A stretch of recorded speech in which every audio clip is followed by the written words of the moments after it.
Kakalabas lang ni Elena sa delivery room, ngunit sa halip na mga bulaklak at halik isang lumang maleta ang sumalubong sa kanya. Pinalayas siya ng sariling asawa at biyenan habang bumubuhos ang malakas na ulan, bitbit ang sanggol na babaeng tinawag nilang malas at walang kwenta. Sa kabilang dako ng lungsod, nasa Marangyang Suite, ang kabityakap ang tagapagmana na matagal nilang inasam. Walang pera, walang masisilungan at duguan pa ang katawan mula sa panganganak, tila gumuho ang mundo ni Elena sa gabing iyon. Ngunit sa ilalim ng malamig na patak ng ulan at sa gitna ng kanyang paghiagpis, isang pangako ang nabuo sa puso ng isang ina. Hindi ito ang katapusan ng kanyang kwento. Ito ang simula ng kanyang pagbangon at ang singil na kanilang pagbabayaran ay hindi sa dahas kundi sa kanyang tagumpay. Babae, isang babae na naman. Iligpit mo na ang mga gamit mo, Elena. Hindi charity ward ang pamamahay ko para sa mga palamunin na walang ambag sa pamilya. Ang mga salitang iyon ni Doña Conching ay mas matalim pa sa gunting na pumutol ng pusod ng kanyang sanggol kanina lamang. Walang kumusta, walang magpahinga ka, at lalong walang bakas ng awa sa boses ng matanda. Nakatayo ito sa paanan ng kama, nakapustura sa kanyang mamahaling bestida at puno ng alahas habang si Elena ay nakahiga pa rin nanginginig sa lamig at hapdi ng tahi mula sa panganganak. Sa halip na sagutin ang pang-iinsulto, mas hinigpitan ni Elena ang yakap sa maliit na sanggol na nasa kanyang dibdib. Sinisikap niyang ibigay ang kakarampot na init ng kanyang katawan sa anak na nanginginig din sa lamig ng aircon ng ward. Ang kanyang mga luha ay tahimik na pumatak sa manipis na kumot kasabay ng pagguhit ng kirot sa kanyang puson sa bawat paghinga.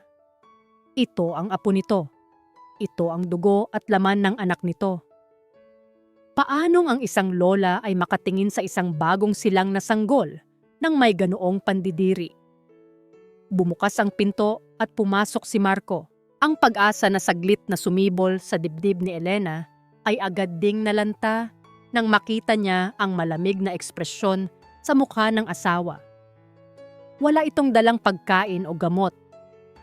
Sa halip hawak nito ang isang plastic bag na naglalaman ng ilang piraso ng damit ni Elena na tila basta na lamang dinampot mula sa kanilang cabinet. Marco, paos na tawag ni Elena, ang boses ay basag at puno ng pagsusumamo. Marco, bagong panganak ako.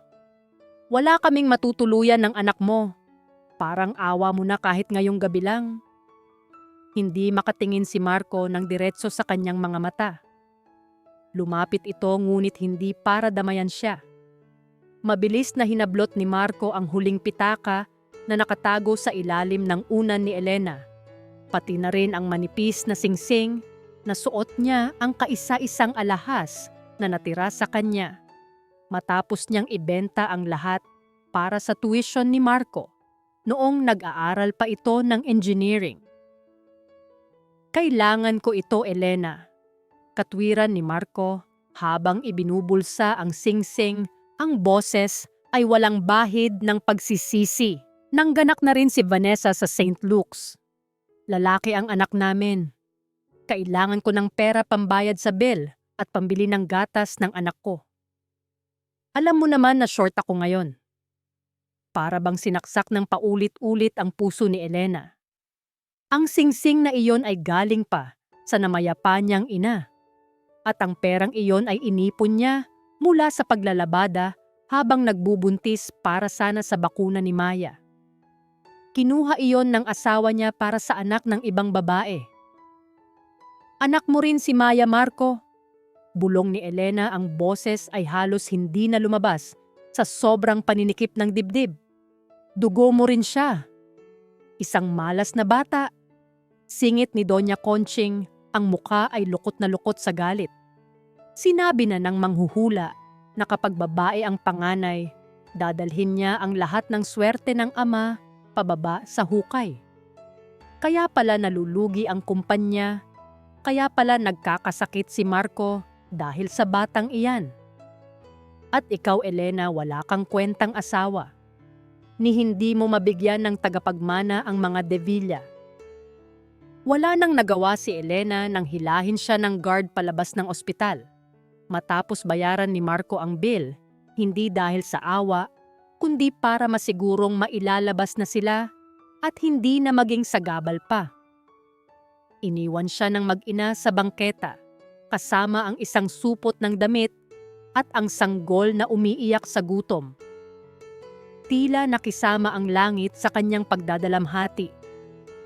Bumuhos ang isang malakas na ulan na sinabayan ng dagundong ng kulog na parang galit ng kalikasan. Walang masisilungan si Elena. Ang bubong ng waiting shed ay puno na ng ibang tao at ang iba ay pandidiring lumalayo sa kanya dahil sa dugong bumabakat sa kanyang laylayan. Basang-basa na siya. Ang gatas sa kanyang dibdib ay hindi pa lumalabas dahil sa stress at gutom. Ang iyak ni Maya ay unti-unting humihina, hindi dahil tumatahan, kundi dahil sa panghihina. Niyakap ni Elena ang anak, ang kanyang katawan ay nagsisilbing huling panangga laban sa hangin at ulan.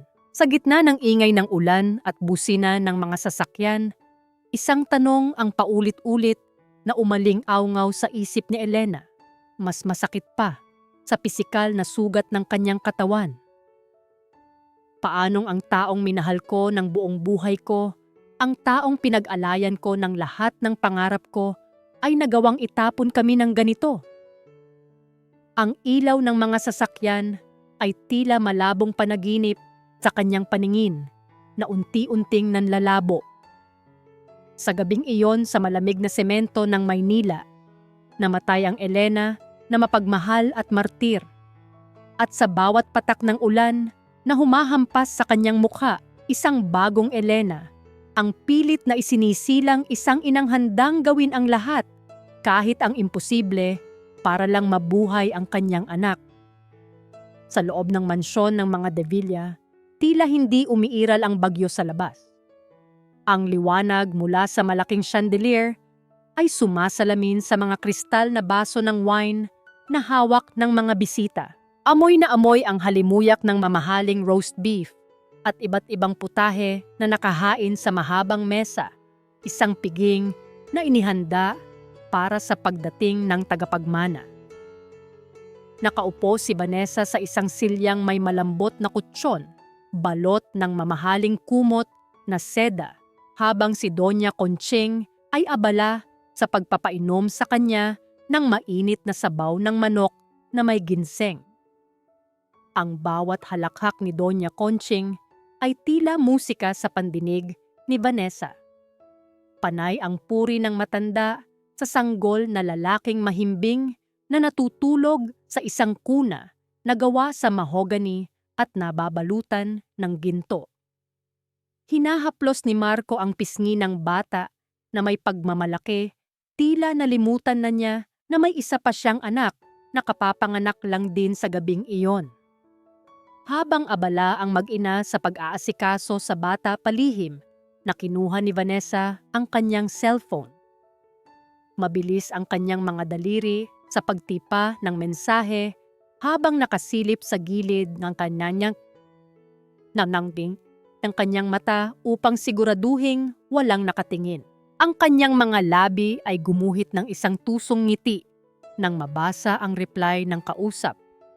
Isinilid niya muli ang telepono sa ilalim ng unan at nagpalabas ng isang mahina at paawang ungol upang makuha muli ang atensyon ni Marco.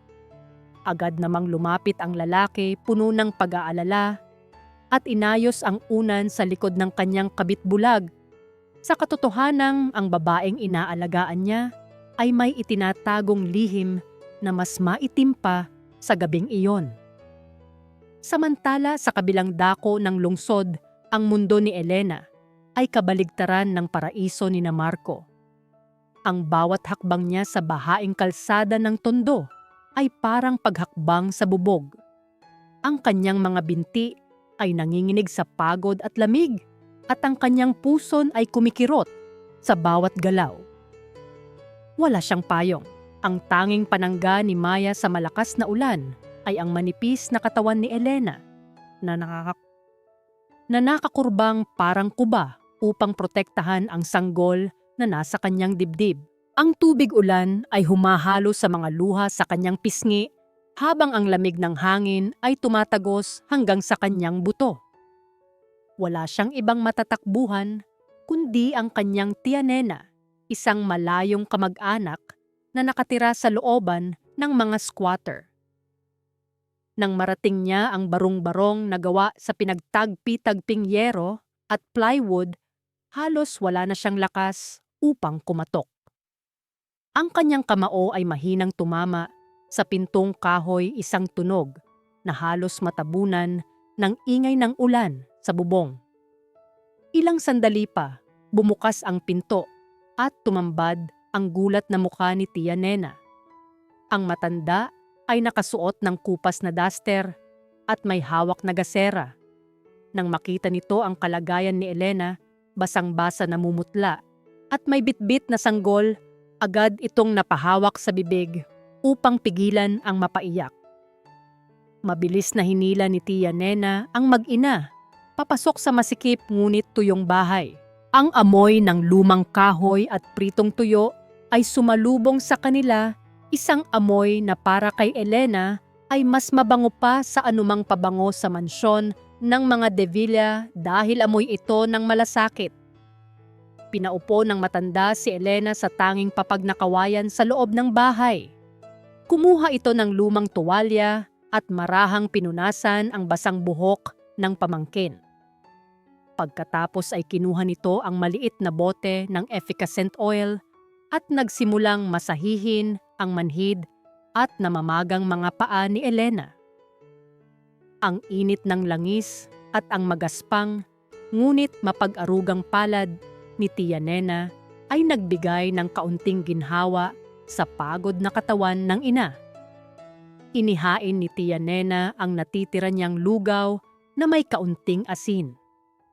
Ito na lang ang laman ng kanyang kaldero, pero hindi siya nagdalawang isip na ibigay ito kay Elena. Habang humihigop ng mainit na sabaw, hindi na napigilan ni Elena ang paghagulgol. Ikinuwento niya ang lahat, ang pagpapalayas, ang pang-iinsulto at ang pagkuha ni Marco sa lahat ng meron siya. Niyakap siya ni Tiya Nena nang mahigpit ang yakap na puno ng awa at pagmamahal na ipinagkait ng kanyang sariling asawa. Tahan na anak, bulong ng matanda habang hinahaplos ang likod ni Elena. Hayaan mo sila sa kanilang kayamanan. Ang pera ay nauubos, pero ang kasamaan ay may kapalit. Hindi natutulog ang Diyos, Elena. Nakikita niya ang lahat ng luha mo. Nang gabing iyon, inihiga ni Elena si Maya sa isang karton ng gatas na nilagyan ng malinis na retasong tela bilang sapin. Ito ang nagsilbing kuna ng kanyang anak malayo sa gold-plated na higaan ng anak ni Vanessa. Pinagmasdan niya ang muka ng sanggol na mahimbing na natutulog sa kabila ng ingay ng ulan at mga daga sa kisame. Hinawakan niya ang maliit na kamay ni Maya. Sa sandaling iyon, ang sakit sa kanyang puso ay unti-unting napalitan ng isang malamig na determinasyon. Patawad anak, bulong ni Elena sa hangin. Dahil sa akin dito ka nagsimula, pero ipinapangako ko, hindi dito magtatapos ang kwento natin. Hindi na ako iiyak para sa ama mo. Simula ngayon ang bawat patak ng pawis at dugo ko ay para na lang sa iyo.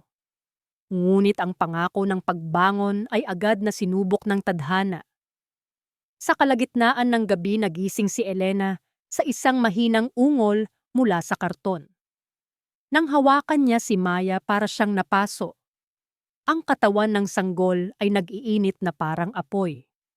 Ang balat nito ay namumula at ang paghinga ay mabilis at mababaw. Nilalagnat si Maya dahil sa pagkakabasa sa ulan. Kinabahan si Elena. Ang kanyang puso ay kumabog ng mabilis sa kanyang dibdib. Kinapa niya ang kanyang bulsa umaasang may natira kahit barya ngunit wala. Walang-wala. Kinuha na ni Marco ang lahat. Wala siyang pambili ng gamot at ang pinakamalapit na health center ay sarado na. Ang tanging naririnig sa silid ay ang mabigat na paghinga ng kanyang anak na tila hirap na hirap at ang tunog ng ulan na lalo pang lumakas, tila nanunukso sa kanyang kawalan ng kakayahan. Napatingin si Elena sa kisame, ang mga mata ay puno ng takot at desperasyon. Paano niya isasalba ang kanyang anak kung kahit pambili ng paracetamol ay wala siya? Kinabukasan sa harap ng nagtataasang pader ng mansyon ng mga De Villa, nakatayo si Elena habang yakap ang mahimbing na natutulog na si Maya. Ang sikat ng araw ay tila tumutudla sa kanyang balat ngunit mas mainit ang hiya na naramdaman niya sa kanyang dibdib. Nandito siya upang lunukin ang kanyang pride at humingi ng kahit magkano para sa gamot ng anak kahit alam niyang ipagtatabuyan lang siya. Akmang pipindutin na niya ang doorbell nang bumukas ang malaking gate. Lumabas ang isang magarang sasakyan. Mula sa tinted na bintana, nakita niya si Marco na nagmamaneho habang katabi si Vanessa na may kargang sanggol. Nagtatawanan sila. Ang saya sa mukha ng kanyang asawa ay isang tanawin na hindi niya nasilayan sa loob ng maraming taon. Tila ba ang pagkawala ni Elena sa buhay nito ay siyang naging susi ng kaligayahan nito. Bumaba ang kamay ni Elena. Ang mga salitang isinapuso niyang sasabihin, ang pagmamakaawa, ang pagpapaliwanag, ay biglang naglaho. Kung lalapit siya ngayon, para na rin niyang sinabi kay Marco na tama ito, na wala siyang kwenta at hindi siya mabubuhay nang wala ito. Tumalikod si Elena bago pa siya mapansin ng guard. Ang bawat hakbang papalayo ay mabigat, ngunit sa bawat hakbang, unti-unting nababawasan ang bigat sa kanyang dibdib. Hindi niya kailangan ng limos mula sa taong nagbasura sa kanila. Bubuhayin niya si Maya sa sarili niyang paraan. Dumiretso si Elena sa isang maliit na parlor sa kanto ng palengke. Ang amoy ng murang gamot pangkulot at hairspray ay sumalubong sa kanya. Umupo siya sa harap ng salamin at tinanggal ang tali ng kanyang mahabang buhok, ang buhok na gustong-gusto ni Marco na suklayin noon bago matulog. Ito na lamang ang natitirang yaman ng kanyang pisikal na anyo, ang huling hibla ng kanyang pagiging babae na minsan ay minahal. Sigurado ka na ba, iha? Sayang naman, ang ganda pa naman ng bagsak. Tanong ng baklang manggugupit habang hinahawakan ang dulo ng kanyang buhok.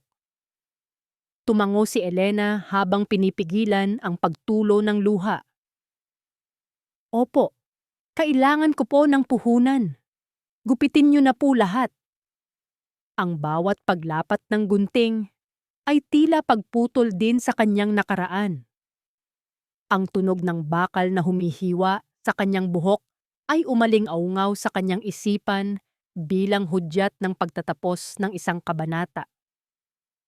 Nang matapos ang lahat, ang dating mahabang buhok ni Elena ay naging maikli at boycut na lamang. Tinitigan niya ang sarili sa salamin. Iba na ang babaeng nakikita niya. Wala na ang lambot na palitan na ito ng tapang. Inabot sa kanya ng may-ari ang ilang daang piso, kapalit ng kanyang buhok. Mahigpit na hinawakan ni Elena ang pera. Ito ang dugo at pawis ng kanyang sakripisyo. Gamit ang perang iyon, namili si Elena ng malagkit gata at asukal. Sa maliit na kusina ni Tia Nena, sinimulan niya ang kanyang laban. Madaling araw pa lang ay gising na siya upang maghalo ng kakanin sa ibabaw ng nagbabagang uling.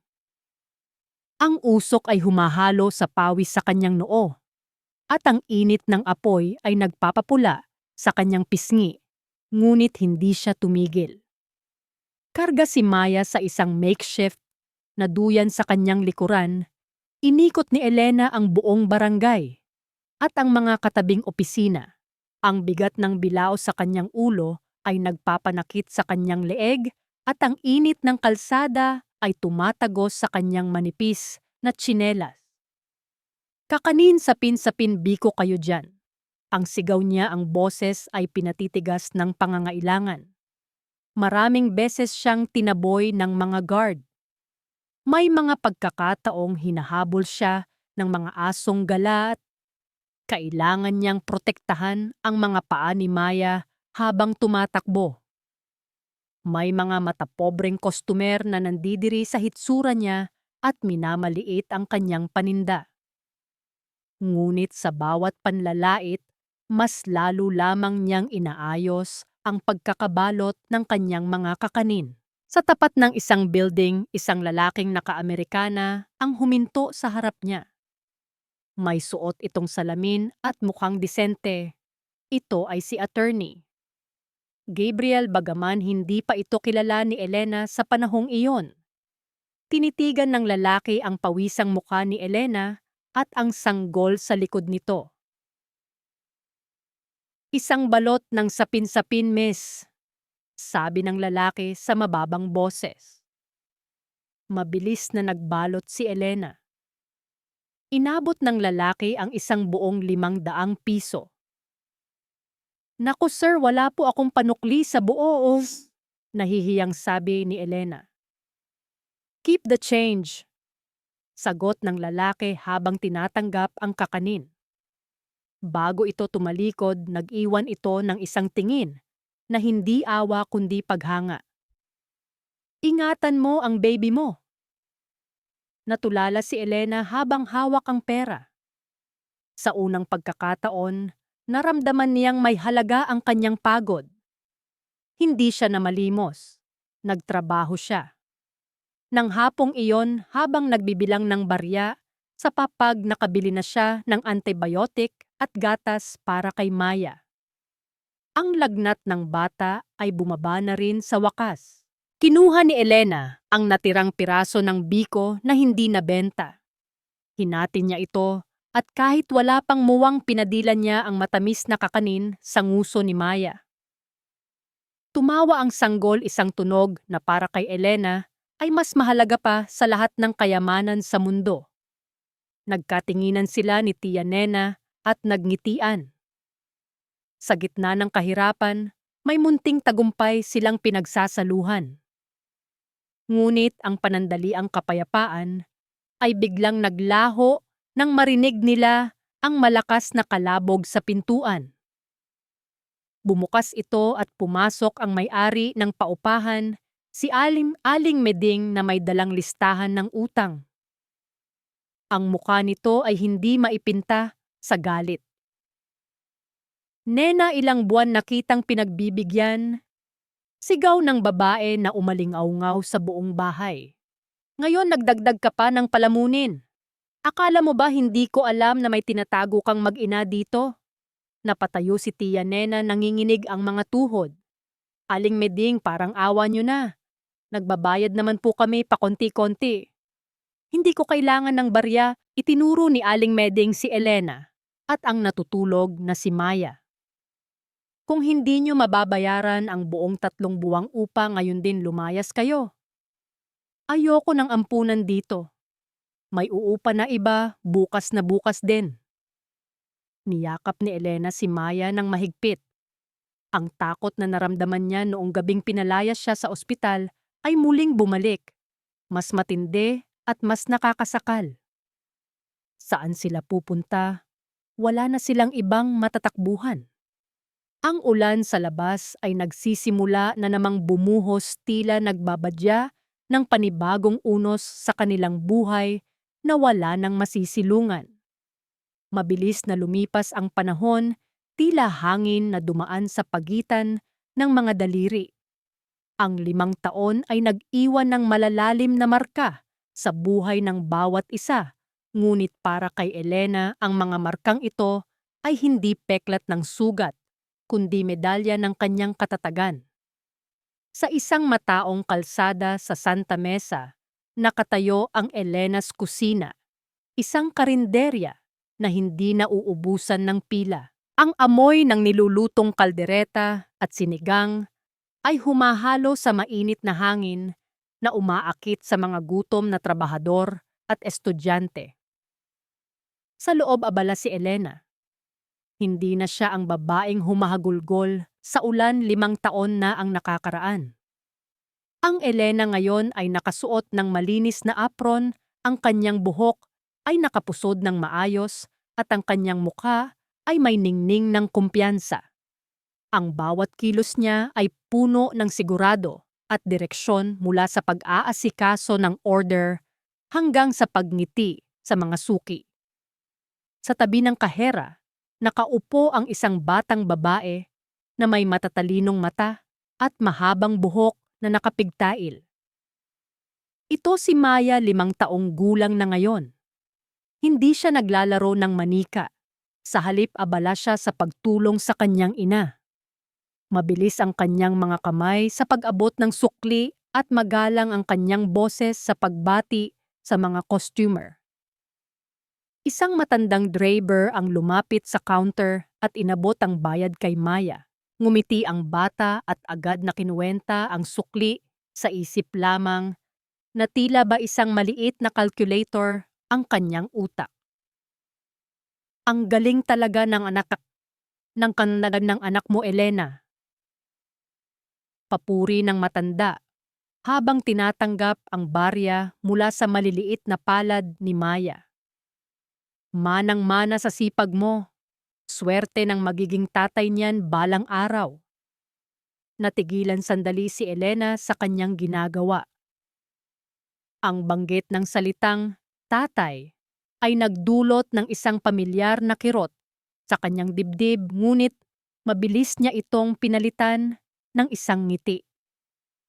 Lumapit siya kay Maya at hinaplos ang ulo ng anak.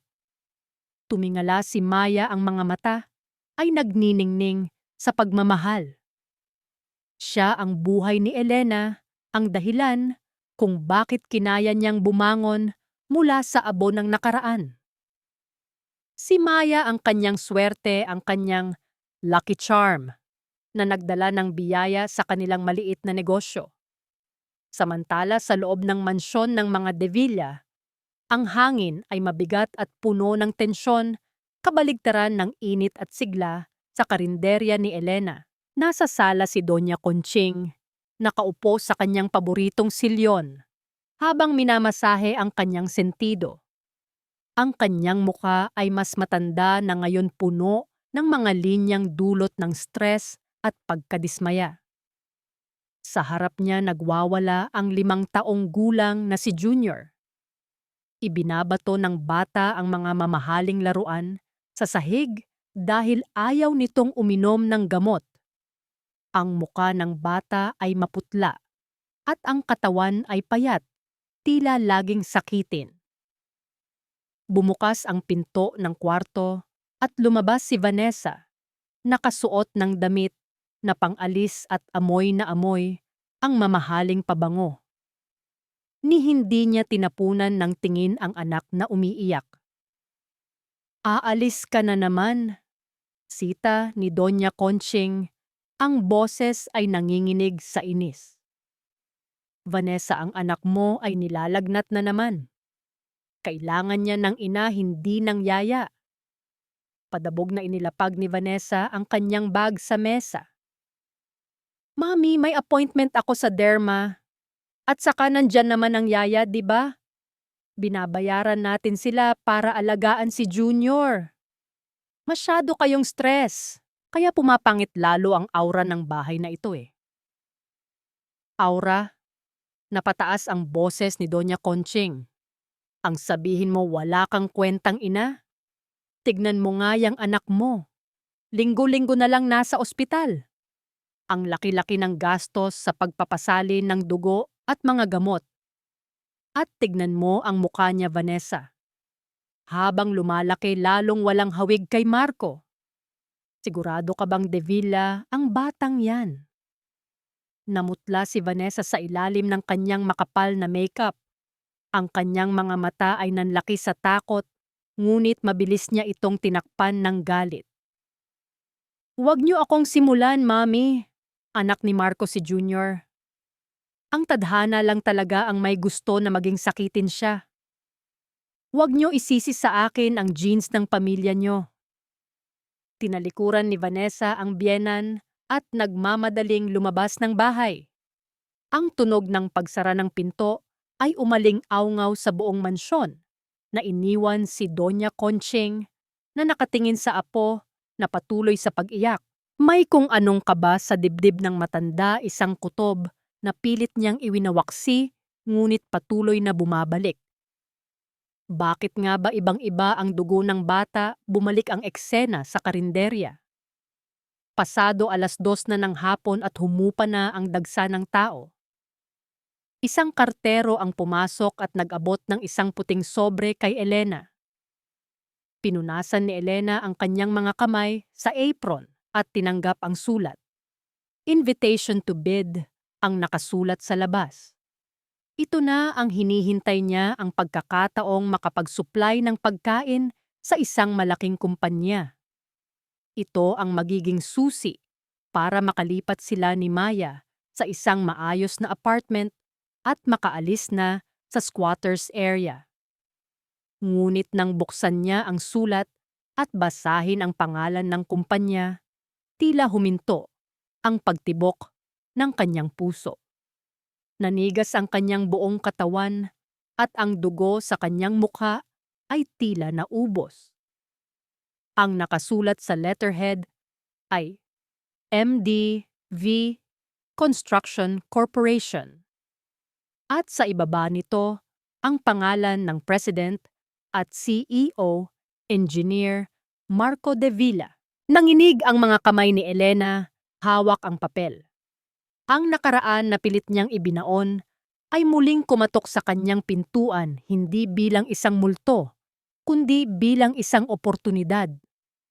Ang lalaking sumira sa kanya ay siya ring may hawak ng susi para sa kinabukasan ng kanyang anak. Napansin ni Maya ang pamumutla ng ina. Lumapit ang bata at hinawakan ang laylayan ng damit ni Elena. "Nanay, okay ka lang po. Masama po ba ang pakiramdam niyo?" Tumingin si Elena sa inosenteng mukha ng anak. Nakita niya ang mga mata ni Marco sa mga mata ni Maya, ngunit sa halip na sakit, ang nakita niya ay pag-asa. Humugot siya ng malalim na hininga, pilit na pinapakalma ang nagwawalang bagyo sa kanyang dibdib. Kailangan niyang magdesisyon. Tatakbo ba siya palayo sa nakaraan o haharapin niya ito at gagamitin para sa kanilang pag-angat? Dahan-dahang itinupi ni Elena ang sulat at isinilid sa kanyang bulsa. Ang kanyang mga mata ay nagdilim na palitan ng isang determinasyon na mas matigas pa sa bato. "Okay lang ako, anak."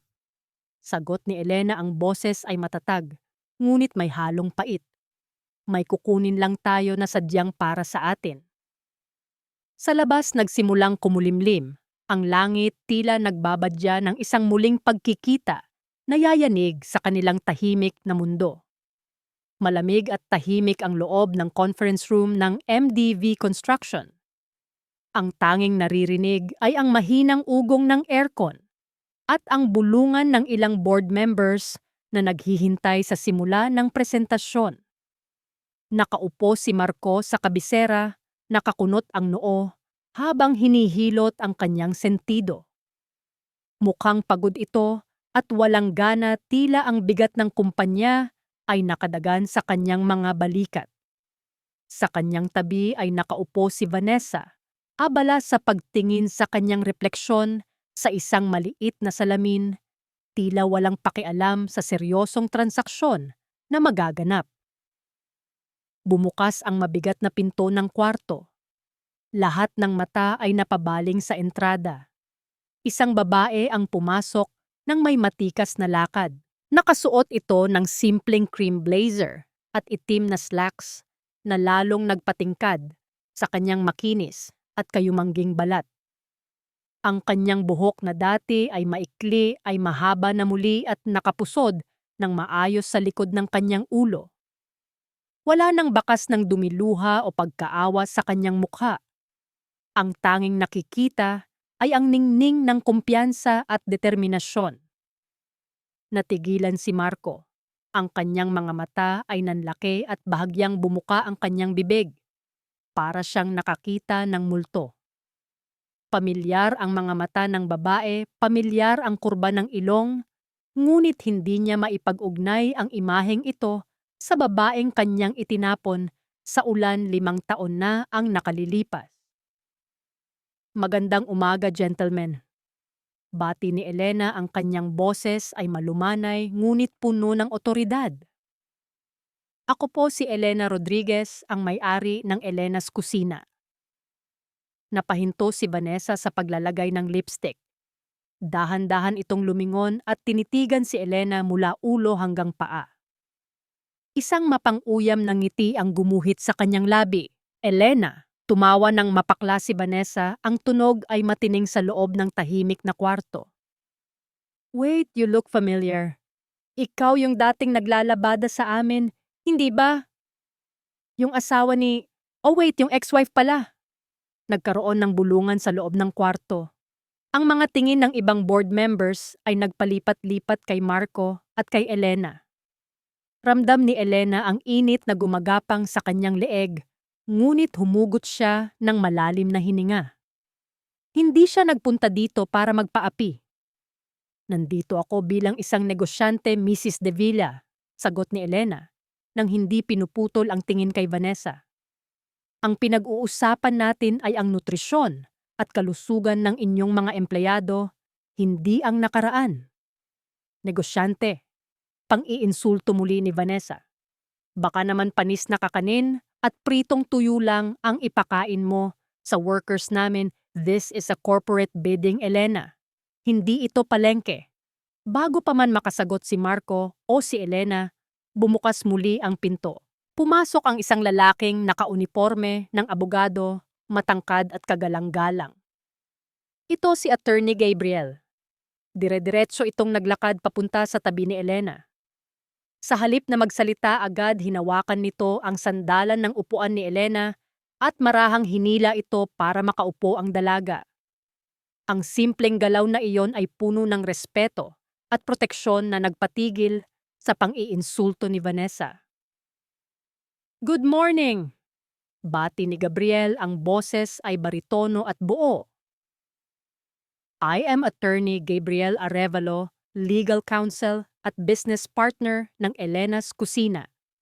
Nandito kami para ipakita na ang proposal ni Ms. Rodriguez ay hindi lang cost-efficient, kundi compliant sa lahat ng health standards na madalas ay hindi naaabot ng current suppliers ninyo. Napatingin si Marco kay Gabriel. Isang matinding selos ang biglang sumiklab sa kanyang dibdib. Nakita niya kung paano dumampi ang kamay ni Gabriel sa likod ni Elena, isang haplos na nagpapahiwatig ng, "Nandito ako, huwag kang matakot." Nakita niya kung paano tumingin si Elena kay Gabriel, isang tingin ng pagtitiwala na kailanman ay hindi ibinigay sa kanya ni Elena noong nagsasama pa sila. Nagsimula ang presentasyon. Habang nagsasalita si Elena tungkol sa menu plan at budget, hindi makapaniwala si Marco. Ang babaeng dati ay walang alam, kundi magluto at maglaba, ay ngayoy nakikipagsabayan sa mga executives. Ang ganda ni Elena ay hindi lang pisikal. Ito ay galing sa isang inner strength na hindi niya nakita noon. Matapos ang meeting, nagmamadaling lumabas si Elena at Gabriel. Gusto na niyang makalayo sa bigat ng presensya ni Marco.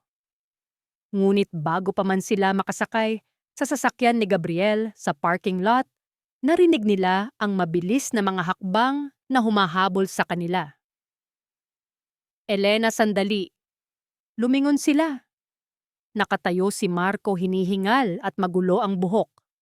Iniwan nito ang meeting para lang habulin sila. Marco, tapos na ang usapan. Malamig na sabi ni Elena. Kung may tanong ka pa sa proposal, kausapin mo ang abogado ko. Akmang tatalikod na si Elena nang biglang hawakan ni Marco ang kanyang braso. Mahigpit, mapilit. Bitiwan mo siya, babala ni Gabriel. Humakbang ito papalapit, handang ipagtanggol si Elena anumang oras. Binitiwan ni Marco si Elena, ngunit hinarang niya ang kanilang daraanan. Tinitigan niya si Elena, ang kanyang mga mata ay naghahalo ang pagsisisi, pagnanasa at isang baliw na pag-aari. Sino ang lalaking ito, Elena? Tanong ni Marco duro kay Gabriel. Kaya ka ba nagmamagaling ngayon dahil may nahanap ka ng iba? Ganyan ka ba kabilis makalimot? 5 taon, Marco. Sagot ni Elena, ang boses ay nanginginig sa pinipigilang galit. 5 taon na ang nakalipas mula noong itinapon mo kami ng anak ko sa kalsada. Wala kang karapatang tanungin ako tungkol sa buhay ko. May karapatan ako. Sigaw ni Marco na umalingaw-ngaw sa buong parking lot. Lumapit siya ng kaunti, ang mukha ay halos dumikit na sa mukha ni Elena. Dahil sa mata ng batas at sa mata ng Diyos, asawa pa rin kita. Hindi tayo annulled, Elena. Akin ka pa rin. Natahimik ang paligid. Ang hangin ay tila huminto sa pag-ihip. Ang pahayag na iyon ay parang isang kadena na muling inihagis ni Marco upang itali si Elena pabalik sa impyernong akala niya ay natakasan na niya. Tinitigan ni Elena ang asawa at sa unang pagkakataon, matapos ang 5 taon, nakita niya hindi ang lalaking minahal niya, kundi isang estranghero na handang gamitin ang lahat para lang hindi siya maging masaya. Isang mainit na tanghali sa eksklusibong paaralan ng Brentville International, ang hiyawan ng mga bata sa playground ay biglang napalitan ng isang nakakabinging katahimikan. Sa gitna ng field, habang naghahabulan ang mga kaklase, bigla na lamang tumigil si Junior. Namutla ang kanyang muka, tila naubusan ng dugo, at ang kanyang mga mata ay umikot pa itaas. Bago pa man makatakbo ang guro, bumagsak ang maliit na katawan ng bata sa damuhan, walang malay at nangingisay. Ang balita ay mabilis na nakarating sa opisina ni Marco. Sa loob ng ilang minuto, ang kanyang sasakyan ay humaharurot na patungo sa St. Luke's Medical Center.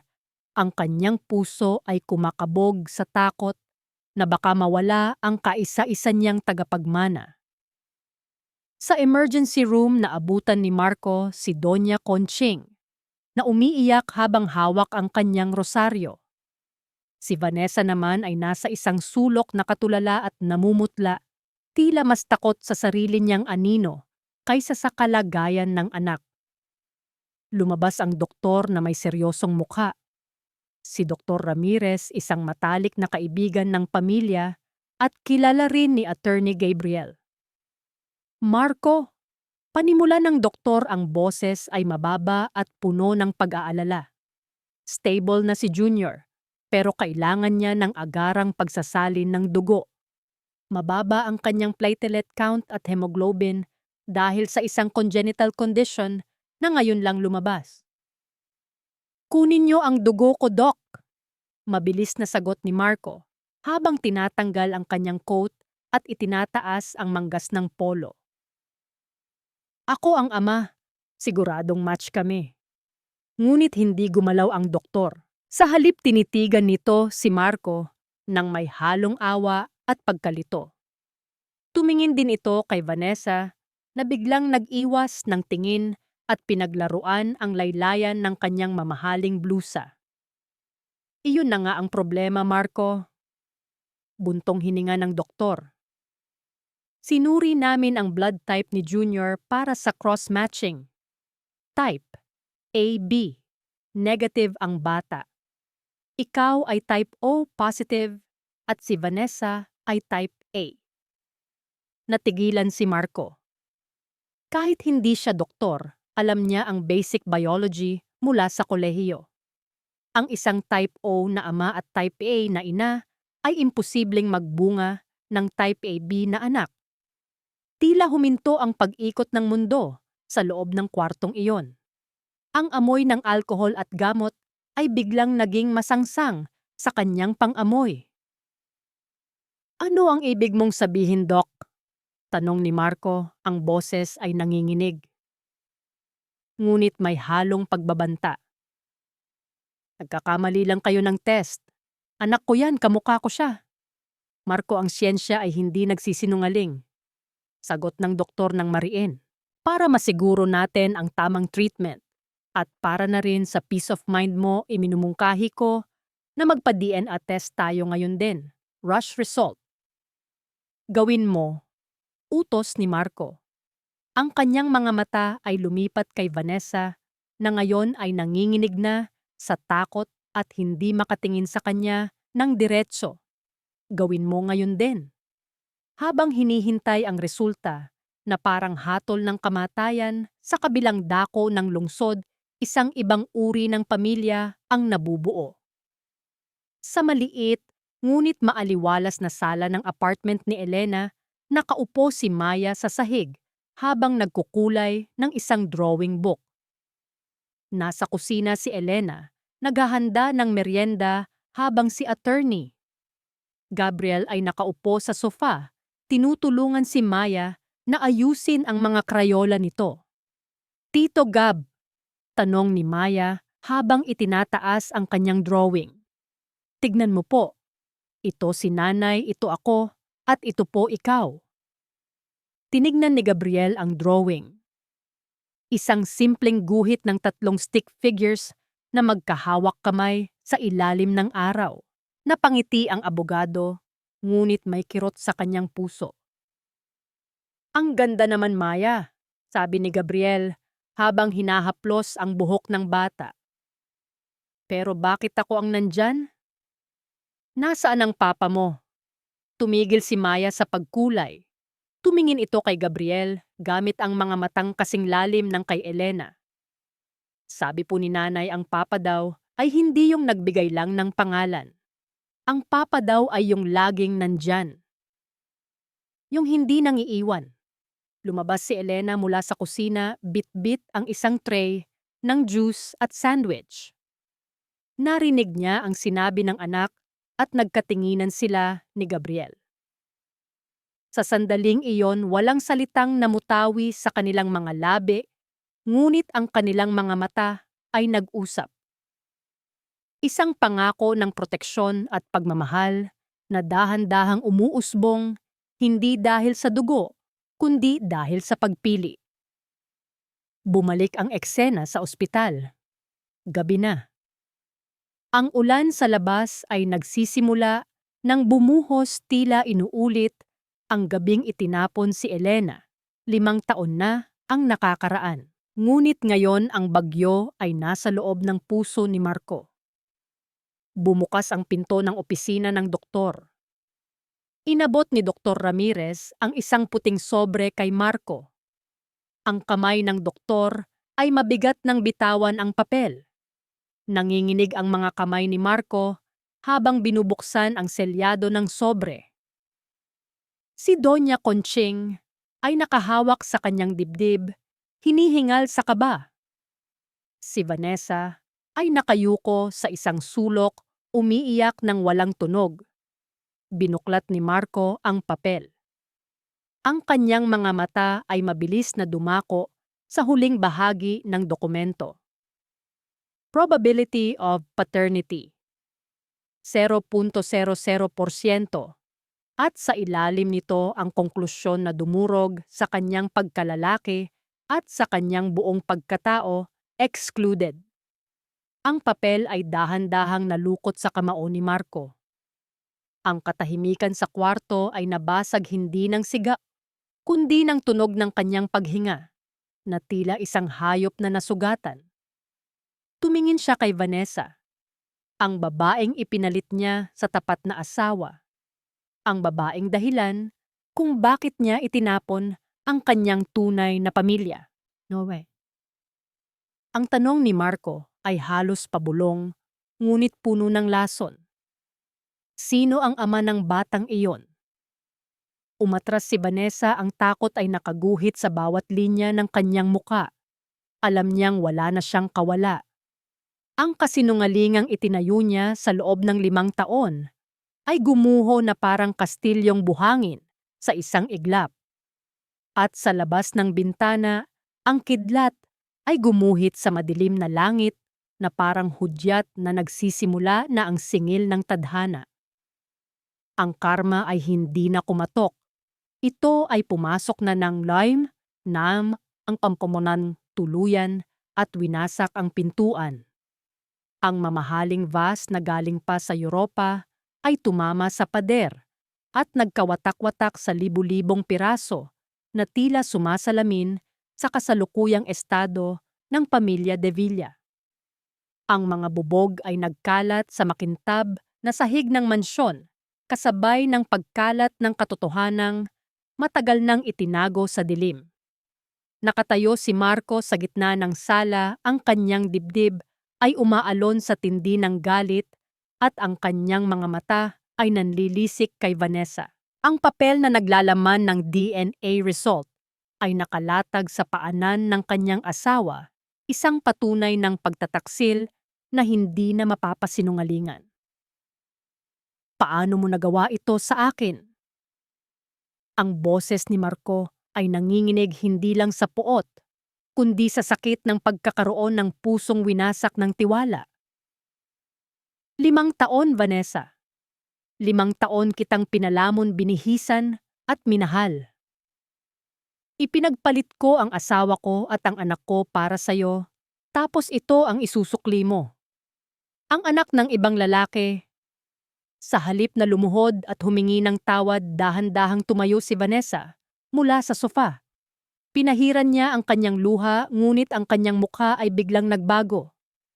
Nawala ang takot at napalitan ito ng isang mapang-uyam na ngiti. Kung bistado na rin lang siya, wala nang saysay ang magpanggap. "Huwag kang magmalinis, Marco," sagot ni Vanessa, ang tono ay puno ng lason at panliliit. "Kasalanan mo rin naman kung bakit ka naloko. Masyado kang desperado magkaroon ng anak na lalaki. Masyado kang uhaw na mapatunayan sa mami mo na kaya mong magbigay ng tagapagmana. Madali kang naniwala kasi iyon ang gusto mong paniwalaan. Hayop ka." Sigaw ni Marco, sabay hablot sa braso ni Vanessa. "Sino ang ama ng batang yon? Sino ang lalaking pinagpustahan niyo ako?" Tumawa ng mapakla si Vanessa, isang tawa na sumugat sa ego ni Marco. "Does it matter? Ang importante, nakuha ko ang gusto ko. At ikaw, anong nakuha mo? Isang pekeng tagapagmana at isang basag na pamilya. Ibinigay mo sa akin ang buhay na gusto ko, kapalit ng isang kasinungalingan na handa mong paniwalaan." Ang bawat salita ni Vanessa ay parang langis na ibinuhos sa nag-aapoy ng galit ni Marco. Hindi na niya napigilan ang sarili. Sa isang mabilis na kilos, iwinasiwas niya ang kanyang braso sa ibabaw ng isang mamahaling side table. Ang mga picture frame, porselanang figurin at isang antigong lampara ay sabay-sabay na nahulog sa sahig. Ang tunog ng mga babasaging nagkabasag-basag ay umalingaw-ngaw sa buong mansyon. Ngunit hindi nito natabunan ang sigaw ni Marco na puno ng sakit at pagkapahiya. "Lumayas ka!" Angil niya, ang kanyang mga ugat sa leeg ay halos pumutok. "Lumayas ka sa pamamahay ko, ahas ka!" "Marco anak, tama na!" Sigaw ni Doña Conching na nanginginig na sa takot habang nakahawak sa kanyang dibdib. Lumapit ito kay Vanessa, ang mga mata ay nanlilisik sa galit na mas matindi pa kaysa kay Marco. "Hayop ka, manloloko. Ibalik mo ang lahat ng kinuha mo sa pamilya namin. Pinalayas namin ang tunay naming kadugo para sa isang demonyong tulad mo. Sa halip na matakot, mas lalong tumapang ang mukha ni Vanessa. Hinarap niya ang matanda, ang kanyang mga mata ay parang dalawang nagbabagang uling. "Huwag niyong isisi sa akin ang katangahan niyo, Doña Conching." Malamig na tugon ni Vanessa. "Masyado kayong nabulag sa gusto niyong magkaroon ng apo sa tuhod. Ni hindi niyo pinansin ang mga senyales. Mas pinaniwalaan niyo ang hula ng kung sinong mangkukulam kaysa sa dugo't laman niyo. Ngayon sino ang mas kawawa? Ako o kayong dalawang nagmukhang tanga?" Ang mga salitang iyon ay tila isang punyal na direktang tumusok sa puso ni Doña Conching. Bigla itong napahawak ng mahigpit sa kanyang dibdib. Ang kanyang paghinga ay biglang naging mabilis at mababaw. Ang kulay ng kanyang mukha ay nawala at napalitan ng kulay abo. Bulong ni Marco, ang galit sa kanyang mukha ay biglang napalitan ng matinding pag-aalala. Sinubukan ni Doña Conching na magsalita, ngunit walang boses na lumabas sa kanyang bibig. Tanging isang mahinang ungol. Ang kanyang mga mata ay umikot at ang kanyang katawan ay biglang nanghina. Bago pa siya bumagsak sa sahig, nasalo siya ng nagpapanik na si Marco. "Mami, Mami, anong nangyayari sa inyo?" Sigaw ni Marco habang tinatapik-tapik ang pisngi ng ina. "Yaya, tumawag kayo ng ambulansya, bilis." Habang nagkakagulo ang lahat sa sala, nakita ni Vanessa ang kanyang pagkakataon. Walang emosyon sa kanyang mukha, mabilis siyang tumalikod. Sa halip na tumulong, umakyat siya sa master's bedroom. Binuksan niya ang safety deposit box at kinuha ang lahat ng cash at alahas na naroroon. Isinilid niya ang mga ito sa kanyang mamahaling bag. Walang lingon-lingon, bumaba siya ng hagdan, tinapakan ang mga bubog sa sahig na para bang mga ordinaryong bato lamang at lumabas ng pinto, iniwan ang magulong pamilyang kanyang sinira. Kasabay ng kaguluhan sa mansyon ng mga De Villa, sa isang maliit na apartment sa kabilang bahagi ng lungsod, ang hangin ay puno ng halimuyak ng ginigisa na bawang at sibuyas. Nasa kusina si Elena, abala sa pagluluto ng hapunan, habang si Gabriel at Maya ay nasa sala, naglalaro ng board game. Ang tawa ng bata ay isang matamis na musika na pumupuno sa bawat sulok ng kanilang tahanan.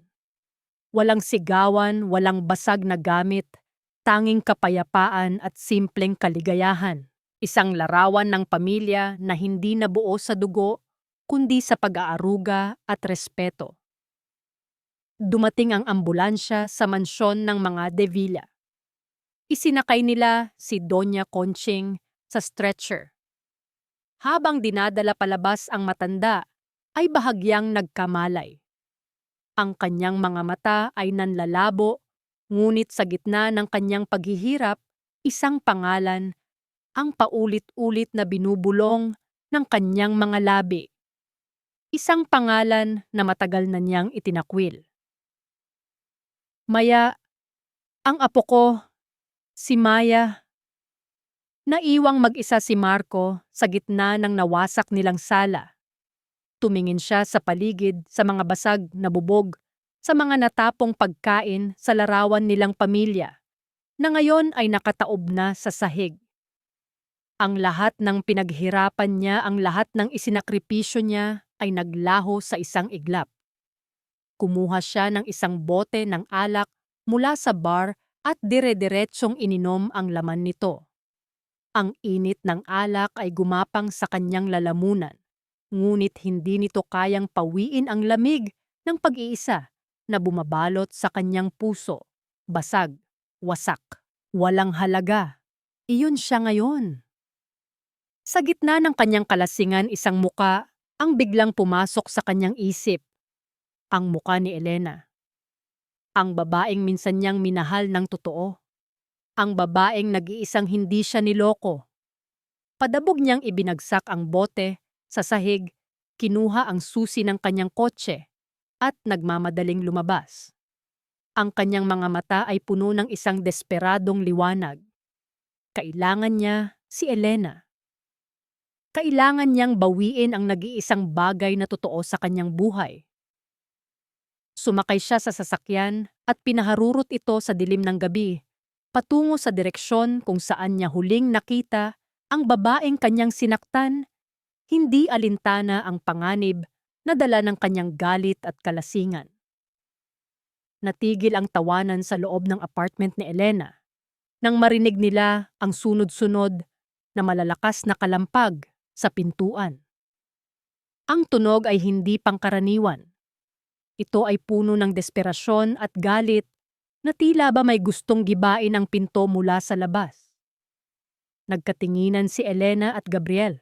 Agad na tumayo si Gabriel at inilagay si Maya sa likod niya isang kilos ng proteksyon na nagpakalma sa kinakabahang dibdib ni Elena. "Sino yan?" tanong ni Elena sa intercom, ang boses ay pilit na pinatatatag. Walang sumagot. Sa halip ang kalampag ay lalo pang lumakas sinabayan ng isang sigaw na pamilyar at kasuklam-suklam sa pandinig ni Elena. "Elena, buksan mo ito, mag-usap tayo," ang boses ni Marco. Napahawak si Elena sa kanyang dibdib. Ang lahat ng kapayapaan na kanyang naramdaman kanina ay biglang naglaho na parang bula. Nandito siya. Ang multo ng kanyang nakaraan ay nasa labas mismo ng kanyang pintuan at gusto nitong pumasok. "Umalis ka, Marco." Sigaw pabalik ni Elena, ang boses ay nanginginig. "Wala tayong dapat pag-usapan." "Lasing ka. Please, Elena, patawarin mo ako." Narinig niyang sabi ni Marco mula sa labas, ang boses ay basag at puno ng pagsisisi. "Nagsisisi ako sa lahat. Niloko lang ako ni Vanessa. Ikaw ang mahal ko, Elena. Kayo ni Maya. Buksan mo ang pinto, please." Kasunod ng pagsusumamo ay ang tunog ng isang katawang bumabagsak. Nang sumilip si Elena sa bintana, nakita niya si Marco na nakaluhod sa sahig ng hallway. Ang mukha ay basang-basa ng luha at ulan na dala ng hangin mula sa labas. Ang dating matikas at aroganteng engineer Marco de Villa ay isa na ngayong kaawa-awang nilalang, nagmamakaawa sa paanan ng babaeng kanyang itinakwil. Isang bahagi ng puso ni Elena ang nakaramdam ng awa. Ngunit mas malakas ang alaala ng sakit, ang lamig ng ulan, ang gutom ng kanyang anak, ang bawat luhang pumatak sa loob ng 5 taon. "Huli na ang lahat, Marco," bulong ni Elena sa sarili. Akmang tatalikod na siya nang makita niyang sinusubukan ni Marco na puwersahing buksan ang pinto. Sa puntong iyon, kumilos si Gabriel. Walang salita, binuksan niya ang pinto. Natigilan si Marco nang makita niya ang abogado na nakatayo sa harap niya, matikas at kalmado na tila isang pader na humaharang sa pagitan niya at ni Elena. "Gabi na, Mr. De Villa." Sabi ni Gabriel, ang boses ay mababa, ngunit may bigat ng awtoridad. "Nanggugulo ka. Umalis ka na bago pa ako tumawag ng security." Tumayo si Marco, ang kanyang mga mata ay nag-aapoy sa galit at selos. "Sino ka para paalisin ako? Bahay ito ng asawa ko. Pamilya ko ang nasa loob niyan." "Wala ka ng pamilya dito," sagot ni Gabriel, hindi nagpatinag. Sa likod ni Gabriel lumabas si Elena. Hinawakan niya ang braso ng abogado, isang kilos na nagsasabing, kaya na niya. Hinarap niya si Marco, ang kanyang mga mata ay malamig na parang yelo. "Umalis ka na," sabi ni Elena, ang boses ay walang bahid ng emosyon. "Ang asawa mo ay nasa ospital nag-aagaw buhay dahil sa kasalanan mo. Ang asawa ko naman ay namatay na noong gabing itinapon mo kami Sa ulan 5 taon na ang nakakaraan. Ang mga salitang iyon ay tila sampal na gumising kay Marco sa katotohanan. Ngunit sa halip na sumuko, isang masamang ideya ang nabuo sa kanyang isipan. Ang desperasyon ay nagtulak sa kanya na gamitin ang kanyang huling alas. Hindi. Umiling si Marco, isang tusong ngiti ang unti-unting gumuhit sa kanyang mga labi. Hindi pa tapos ang lahat, Elena. Mayroon pa akong karapatan. Anak ko si Maya. Dugo ko siya. At kung hindi ka babalik sa akin, kukunin ko siya sa'yo. Idadaan kita sa korte. Sisirain ko ang buhay mo hanggang sa wala kang ibang pagpipilian kundi ang lumuhod at magmakaawa sa akin. Napatakip si Elena sa kanyang bibig. Ang banta na iyon ang kanyang pinakamatinding kinatatakutan. Ang mawala si Maya. Ang kaisa-isang bagay na nagbibigay kahulugan sa kanyang buhay. Wala kang karapatan, sigaw ni Elena.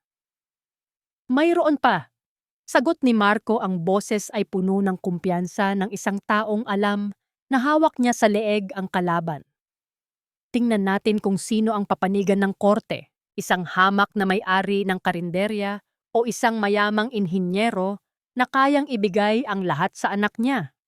Bago pa man makasagot si Gabriel, mabilis na tumalikod si Marco at naglakad palayo, iniwan ang isang banta na mas masakit pa sa anumang pisikal na pananakit. Isinara ni Gabriel ang pinto. Nang lumingon siya, nakita niya si Elena na nakasandal sa pader, ang kanyang mga binte ay nanginginig at ang kanyang mukha ay puno ng matinding takot. Lumapit siya at marahang hinawakan ang mga balikat nito. "Elena, look at me," sabi ni Gabriel, pilit na kinukuha ang atensyon ng dalaga. Hindi niya kukunin si Maya. Pananakot lang yon. Ipaglalaban kita. Ipaglalaban natin siya. Ngunit huli na. Ang lason ng takot ay kumalat na sa buong sistema ni Elena. Makalipas ang ilang araw, isang registered mail ang dumating sa apartment. Nanginginig ang mga kamay ni Elena habang binubuksan ang sobre. Sa loob nito ay isang dokumentong may selyo ng korte. Isang summons, isang petisyon para sa custody ni Maya de Villa na isinampa ng ama nitong si Engineer Marco de Villa. Ang papel ay nalaglag mula sa kanyang mga kamay at lumapag sa sahig. Ang mga salita sa dokumento ay tila mga anay na unting gumigiba sa pundasyon ng buhay na pinaghirapan niyang itayo. Ang laban ay hindi pa tapos. Sa katunayan, ngayon pa lang ito magsisimula, isang laban hindi na para sa pag-ibig o pera, kundi para sa kanyang anak. Ang loob ng korte ay malamig at tahimik, isang lugar kung saan ang bawat salita ay may bigat at ang bawat desisyon ay maaaring sumira o bumuo ng isang buhay. Nakaupo si Elena sa witness stand, ang kanyang mga kamay ay magkahawak ng mahigpit sa ibabaw ng kanyang kandungan upang pigilan ang panginginig. Sa kanyang harapan si Marco nakaupo sa tabi ng kanyang dekampanilyang abogado, ang muka ay seryoso at nagpapanggap na isang amang puno ng malasakit. Ang mga araw bago ang hearing ay isang emosyonal na bagyo para kay Elena. Gabi-gabi siyang binabangungot sa takot na baka kunin sa kanya si Maya. Ngunit sa bawat pagkakataon na siya'y panghihinaan ng loob, nariyan si Gabriel.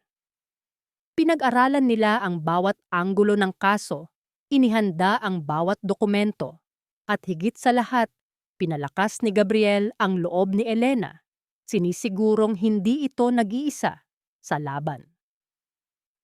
Miss Rodriguez. Panimula ng abogado ni Marco, si Attorney Sandoval, isang lalaking kilala sa kanyang agresibong pamamaraan. Inaamin mo ba na sa loob ng 5 taon ni minsan ay hindi mo ipinaalam kay Mr. De Villa kung nasaan ang kanyang anak. Huminga ng malalim si Elena bago sumagot. Hindi po totoo yan. Siya po ang umalis. Siya ang nang-iwan. Alam niya kung saan kami hahanapin kung gugustuhin niya. Ngunit hindi mo sinubukan tama. Giit ni Attorney Sandoval. Pinagkaitan mo ang isang ama na makilala ang kanyang anak. Isang ama na ngayon ay handang ibigay ang lahat, isang malaking bahay, isang magandang edukasyon, isang kinabukasang hindi mo kayang ibigay. Ang bawat salita ng abogado ay parang patalim na tumutusok sa pagkatao ni Elena. Pinalalabas nito na siya ang masama, na siya ang nagkulang. Hindi nasusukat sa pera ang pagiging ina. Sagot ni Elena, ang boses ay nanginginig, ngunit may diin. Ang pagiging ina ay ang pananatili sa tabi ng iyong anak sa gitna ng bagyo, hindi ang pag-iwan sa kanya sa gitna nito. Sa gitna ng mainit na pagtatanong, tumayo si Gabriel. Objection, Your Honor. The counsel is badgering the witness and stating opinions as facts. Sustained. Sabi ng hukom. Naupo si Elena, ang kanyang puso ay kumakabog ng mabilis. Sa ilalim ng mesa naramdaman niya ang marahang pagdampi ng kamay ni Gabriel sa kanyang kamay. Isang simpleng haplos, ngunit sapat na iyon para ipaalala sa kanya na may kakampi siya. Napatingin siya sa abogado at isang maliit na ngiti ng pasasalamat ang kanyang isinukli. Ang sumunod na testigo ay si Aling Meding, ang dating may-ari ng paupahan. Binayaran ito ni Marco para magsinungaling sa korte. Ikinuwento nito kung paanong pinabayaan di umano ni Elena si Maya noong sanggol pa ito. Habang nagsasalita ang matanda, hindi na napigilan ni Tia Nena na nakaupo sa audience ang kanyang sarili. Bigla itong tumayo. Sinungaling, sigaw ni Tia Nena, ang boses ay umaling-awngaw sa buong korte. Nagsisinungaling ka, Meding, nakita ng dalawang mata ko kung paano halos mamatay si Elena sa pagtatrabaho para lang may maipakain at maipambili ng gamot para kay Maya. Habang ang ama niyan, duro niya kay Marco, ay nagpapakasarap sa buhay kasama ang kabit niya. Agad na pinatahimik ng hukom si Tia Nena, ngunit huli na. Ang kanyang mga salita ay naihasik na sa isipan ng lahat ng naroroon. Nang tawagin si Tia Nena sa witness stand, ikinuwento niya ang lahat. Ang gabing dumating si Elena na basang-basa sa ulan, ang pagbebenta nito ng buhok, ang pagtitinda ng kakanin habang karga-karga ang anak. Ang bawat salita ng matanda ay puno ng katotohanan at emosyon. Walang sino man sa loob ng korte ang hindi nakaramdam ng awa para kay Elena. Pati ang hukom ay tila natinag sa kanyang narinig. Nang matapos ang testimonya ni Tia Nena, isang pamilyar na tunog ang umagaw sa atensyon ng lahat. Ang mahinang paggulong ng mga gulong sa sahig. Mula sa likurang pinto, isang nurse ang nagtulak ng isang wheelchair. Nakaupo dito si Doña Conching. Ang dating matapobre at aroganteng matrona ay isa na ngayong mahinang babae, ang kalahati ng kanyang katawan ay paralisado dahil sa stroke. Ang kanyang mukha ay may bakas ng matinding pagsisisi. Nagulat si Marco. Hindi niya inaasahan ang pagdating ng kanyang ina. Your Honor, sabi ng nurse. May gusto pong sabihin ang pasyente. Pumayag ang hukom. Dahan-dahang itinaas ni Doña Conching ang kanyang nanginginig na kamay at itinuro si Elena. Pagkatapos ay si Marco. Ang kanyang mga labi ay hirap na bumuka, ngunit pilit niyang binigkas ang mga salitang matagal nang bumabagabag sa kanyang konsensya. Ka kasalanan ko, hirap na sabi ng matanda. Ako, ako ang may kasalanan sa lahat. Lahat ay napatingin sa kanya. Nagkaroon ng isang nakabibinging katahimikan sa loob ng korte. Ang ina mismo ng petitioner ay umaamin sa kasalanan. Tinitigan ni Doña Conching si Elena, pagkatapos ay ang batang si Maya na nakaupo sa tabi ni Tia Nena. Ang mga mata ng matanda ay napuno ng mga luhang hindi na dahil sa galit o pride, kundi sa isang pagsisising huli na niyang naramdaman. Ang kanyang tingin ay isang tahimik na paghingi ng tawad, isang pag-amin sa isang pagkakamaling sumira sa buhay ng napakaraming tao. Ang tanong ngayon, ano ang susunod niyang sasabihin? Sasalungatin ba niya ang sarili niyang anak para sa katotohanan? Lahat ng mata sa loob ng korte ay nakatuon kay Doña Conching. Ang hangin ay tila huminto sa pag-ihip, naghihintay sa mga susunod na salitang bibitawan ng matanda. Tumingin si Marco sa kanyang ina, ang kanyang mga mata ay puno ng pagtataka at pagmamakaawa na huwag siyang ilaglag. Ngunit ang tingin ni Doña Conching ay hindi na para sa kanya. Ito ay para kay Elena at sa batang si Maya. Sa tulong ng nurse, inilapit ang mikropono sa bibig ng matanda. Huminga ito ng malalim at sa kabila ng hirap, naging malinaw ang kanyang mga salita sa gitna ng katahimikan. Sinungaling si Marco. Bulong ni Doña Conching, bawat salita ay may bigat ng katotohanan. Hindi niya ginusto si Maya dahil babae. Ako ang nagtulak sa kanya. Naiwan sila dahil sa pamahiin, dahil sa pera, dahil sa pride. Isang kolektibong paghinga ng pagkagulat ang narinig mula sa audience. Ang sariling ina ni Marco ang naglalantad ng kanyang kasamaan. Nagpatuloy si Doña Conching, ang kanyang mga luha ay malayang dumadaloy sa kanyang pisngi. Si Elena, wala siyang ginawang masama. Naging mabuti siyang asawa at napakabuting ina. Nakita ko kung paano niya pinalaki si Maya, mag-isa, sa hirap, habang kami ni Marco ay nagpapakasaya sa kasinungalingan. Hindi na makatingin si Marco kanino man. Yumuko siya, ang kanyang mukha ay nakatago sa kanyang mga palad. Ang lahat ng kasinungalingang itinayo niya ay gumuho na. Ang kanyang ina, ang kanyang pinakamalakas na kakampi, ang siya mismong nagwasak nito.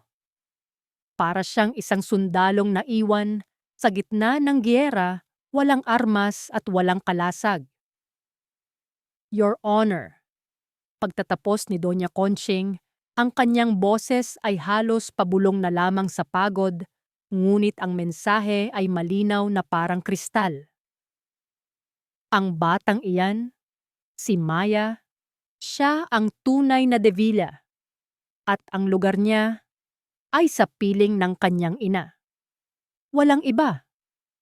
Pagkatapos ng mga salitang iyon, tila naubos ang lahat ng lakas ng matanda. Hinimatay ito sa kanyang wheelchair at mabilis na inilabas ng mga nurse mula sa courtroom. Ang testimonya ni Doña Conching ang naging huling pako sa kabaong ng kaso ni Marco. Walang nagawa ang kanyang abogado kundi ang manahimik. Ang lahat ay nasabi na. Ilang sandali pa ibinaba ng hukom ang kanyang desisyon. Ang bawat salita ay tila musika sa pandinig ni Elena. Ang nag-iisang kustodya ni Maya ay ibinibigay sa kanya. Si Marco ay pinahihintulutan lamang ng supervised visitation 1 beses sa 1 buwan at kailangan niyang magbigay ng regular na sustento. Nang marinig ang hatol na pahagulhol si Elena, hindi na ito luha ng sakit, kundi luha ng tagumpay at ginhawa. Niyakap niya si Gabriel nang mahigpit at isinubsob ang kanyang muka sa dibdib nito. Naramdaman niya ang paghaplos ni Gabriel sa kanyang likod, isang haplos na nagsasabing, "Tapos na. Ligtas na kayo." Sa kabilang panig, si Marco ay parang isang estatwang gawa sa bato na katulala at hindi makapaniwala sa nangyari. Tinalikuran siya ng kanyang abogado. Tinalikuran siya ng kanyang ina. At ngayon tinalikuran na rin siya ng batas. Lumabas ng korte sina Elena Gabriel Maya at Tia Nena. Sinalubong sila ng sikat ng araw na tila ba nakikisaya sa kanilang tagumpay. Habang naglalakad sila, may isang maliit na kamay na humawak sa laylayan ng damit ni Elena. Si Maya. Ngunit hindi kay Elena nakatingin ang bata. Nakatingin ito sa isang wheelchair sa di kalayuan kung saan naghihintay si Doña Conching. Lumapit ang bata sa kanyang lola. Nagkatinginan sila. Si Doña Conching na minsan ay nandidiri sa kanya ay ngayon nakatingin ng may luha sa mga mata. Dahan-dahang inabot ng matanda ang isang bagay mula sa kanyang bulsa, isang luma at medyo kupas na manika na may kulot na buhok. Para sa'yo, apo, hirap na sabi ni Doña Conching habang inaabot ang manika kay Maya. Itinago ko yan, para sa una kong apo. Tinanggap ni Maya ang manika. Sa halip na magalit or matakot, ngumiti ang bata at hinaplos ang pisngi ng matanda. Isang simpleng kilos ng pagpapatawad mula sa isang inosenteng puso. Umalis si Marco sa korte na parang isang kaluluwang ligaw. Hindi niya alam kung saan siya pupunta. Nawala na ang lahat sa kanya, ang pera, ang pamilya, ang respeto sa sarili. Sumakay siya sa kanyang kotse at nagmaneho ng walang direksyon. Ang kanyang isip ay blangko at ang kanyang puso ay puno ng isang malaking kawalan. Gabi na nang matapos ang munting selebrasyon sa apartment ni Elena. Hinatid ni Gabriel ang mag-ina sa kanilang pintuan. Bago umalis, hinarap niya si Elena. Ang kanyang mga mata ay seryoso, ngunit puno ng pagmamahal. Elena. Panimula niya, ang boses ay mababa at sinsero. Ngayong tapos na ang laban, may gusto akong itanong sa'yo.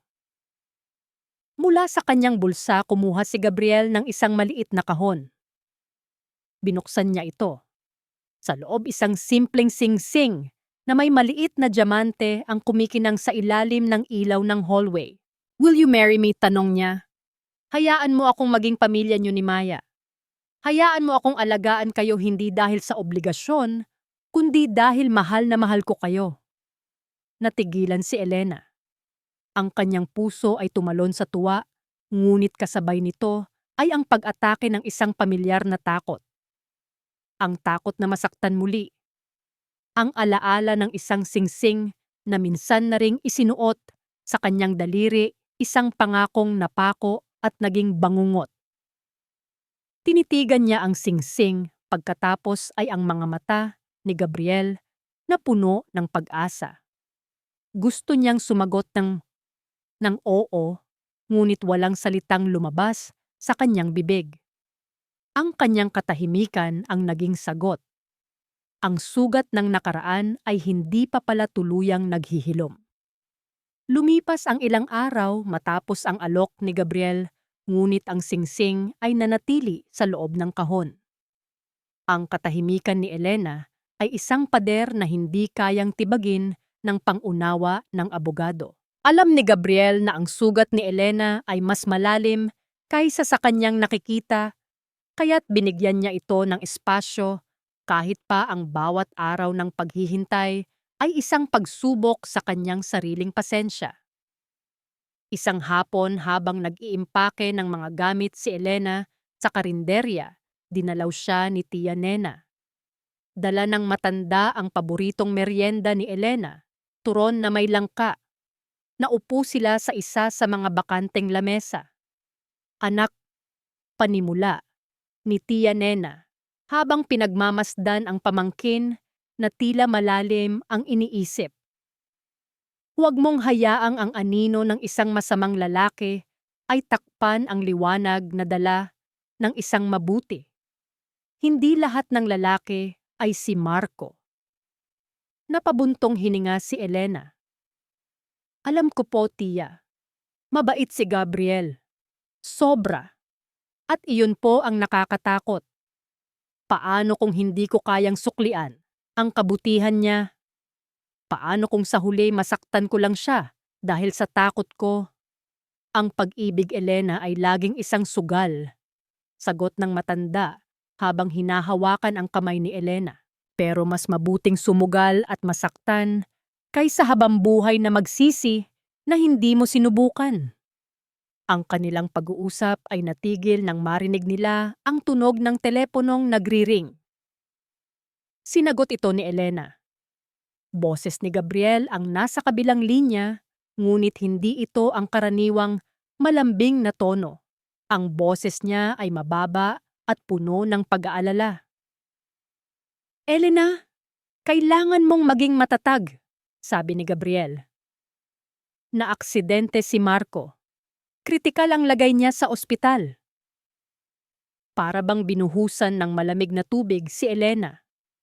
Sa kabila ng lahat ng sakit na idinulot ni Marco, ang balitang iyon ay nagdulot pa rin ng isang matinding kaba sa kanyang dibdib. Hindi dahil sa pagmamahal, kundi dahil sa katotohanang si Marco pa rin ang ama ng kanyang anak. Sa ospital naabutan nila ang isang eksenang puno ng kaguluhan. Ayon sa pulis, nawalan ng kontrol si Marco sa kanyang sasakyan dahil sa sobrang kalasingan at bumangga ito sa isang poste. Walang ibang nadamay ngunit si Marco ang napuruhan. Nakatayo si Elena sa labas ng ICU, pinagmamasdan si Marco sa likod ng salamin. Ang dating makisig na lalaki ay ngayon puro benda at nakakabit sa napakaraming tubo at makina. Tila isang manipis na hibla na lang ang nag-uugnay dito sa buhay. Lumabas ang doktor na may malungkot na mukha. We did everything we could, sabi nito. Pero masyadong malala ang internal bleeding.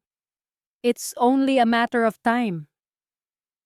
Nang gabing iyon, dinala ni Elena si Maya sa ospital. Sa huling pagkakataon, hinayaan niyang makita ng bata ang kanyang ama. Tahimik na pumasok ang mag-ina sa kwarto. Naupo si Elena sa tabi ng kama habang si Maya ay nakatayo lamang nakatingin sa lalaking hindi niya halos kilala. Sa hindi maipaliwanag na dahilan, dahan-dahang iminulat ni Marco ang kanyang mga mata.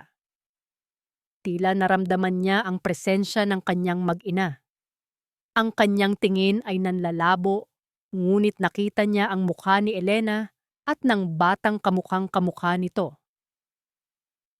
Elena, hirap na bulong ni Marco, ang bawat salita ay isang pakikibaka. Patawad. Tumango lang si Elena, ang mga luha ay nagsisimula nang mamuo sa kanyang mga mata. Magpahinga ka na, Marco.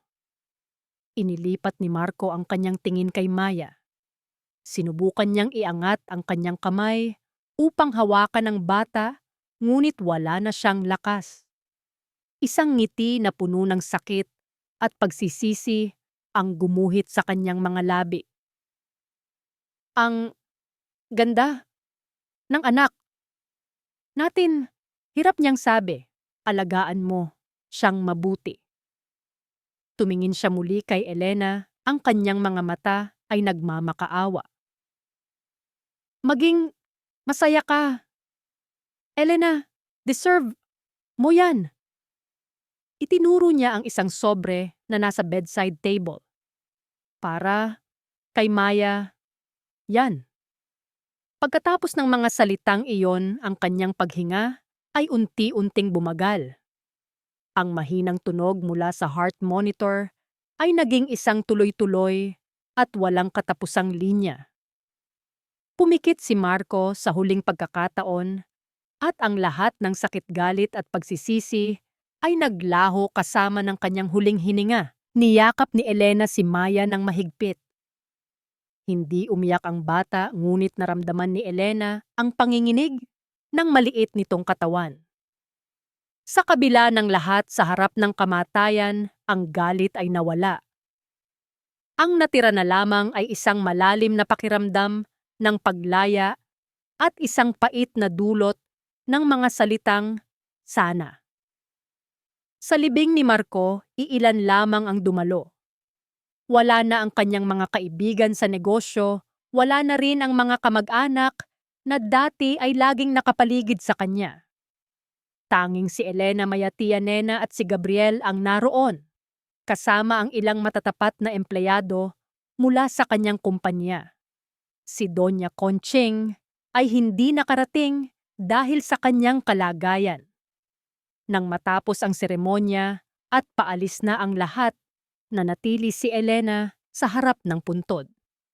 Binuksan niya ang sobrang iniwan ni Marco. Sa loob nito ay ang last will and testament ng lalaki. Nakasaad doon na ang lahat ng natitira niyang ari-arian, ang kumpanya, ang mansyon, at ang pera sa bangko ay ipinapamana niya sa kanyang nag-iisang anak, si Maya de Villa. Isinara ni Elena ang sobre. Ang yaman na minsan niyang tinakbuhan ay ngayon nasa palad na ng kanyang anak. Ngunit hindi na ito mahalaga. Tapos na, Marco, bulong ni Elena sa hangin. Pinapatawad na kita. Sa pagbigkas ng mga salitang iyon, naramdaman ni Elena ang pagkawala ng isang mabigat na kadena na matagal nang nakapulupot sa kanyang puso. Sa wakas, malaya na siya. Naglakad siya palayo sa sementeryo. Sa di kalayuan sa ilalim ng isang malaking puno ng akasya, nakita niya si Gabriel. Naghihintay. Hindi ito lumapit, hindi nagsalita. Binigyan lamang siya nito ng isang maliit na ngiti, isang ngiti na nagsasabing, "Nandito lang ako kapag handa ka na." Dahan-dahan ngunit may katiyakan sa bawat hakbang, naglakad si Elena palapit kay Gabriel. Ang bawat hakbang ay isang pag-iwan sa nakaraan at isang pagsalubong sa hinaharap. Nang marating niya ang kinatatayuan ng abogado, tumigil siya sa harap nito. Tinitigan niya ang mga mata ni Gabriel, ang mga matang kailanman ay hindi siya hinusgahan, tanging pagmamahal at pag-unawa lamang ang ibinigay. Walang salitang namutawi, ngunit dahan-dahang inilahad ni Elena ang kanyang kaliwang kamay. Ang kanyang mga daliri ay bahagyang nakabukas, isang tahimik na paanyaya, isang sagot na hindi na kailangan pang bigkasin. Naintindihan ni Gabriel. Kinuha niya mula sa kanyang bulsa ang maliit na kahon. Muli niya itong binuksan. At sa pagkakataong ito, kinuha niya ang singsing.